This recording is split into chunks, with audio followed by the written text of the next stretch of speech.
nights. Text: the earth was formless and empty. Darkness was over the surface of the deep, and the Spirit of God was hovering over the waters. This sets the stage for God's creative work, implying a pre-existing state that God then orders and fills. The 6 days of creation. Day 1.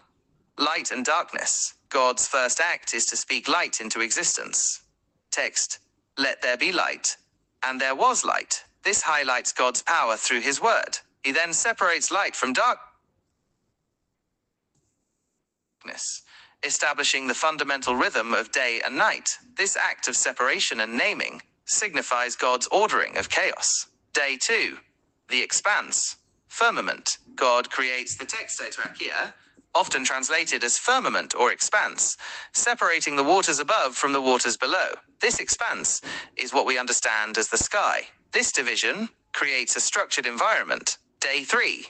Land, seas, and vegetation. God gathers the waters together, allowing dry land to appear. He names the dry land earth and the waters seas. Crucially, on this day, God commands the earth to bring forth vegetation, plants yielding seed and fruit-bearing trees, each according to its kind. This demonstrates God's provision and the beginning of life on earth. Day 4.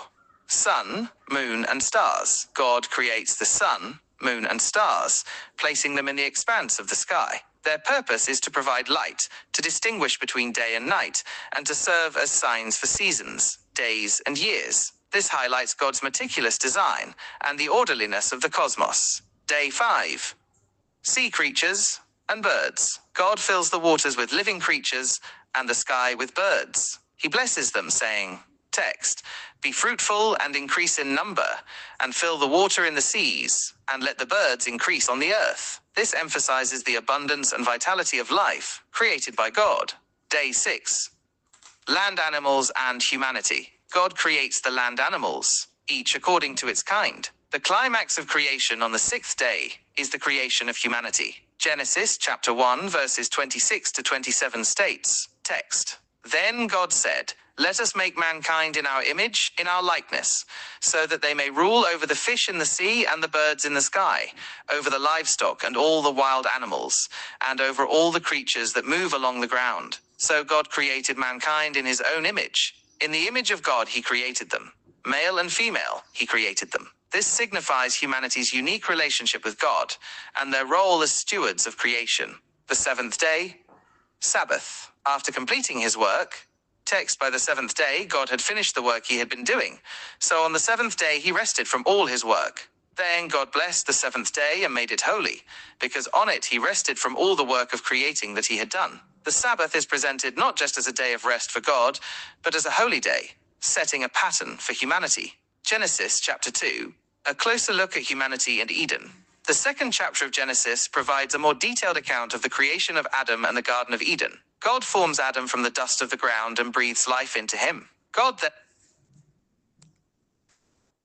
then plants a garden in Eden, providing everything Adam would need. Recognizing that Adam was alone, God creates the animals but finds no suitable helper for him. Finally, God forms Eve from Adam's rib. This account emphasizes the intimate relationship between God and humanity and the creation of the first family. Theological implications. The creation narrative teaches several key theological truths. God as creator.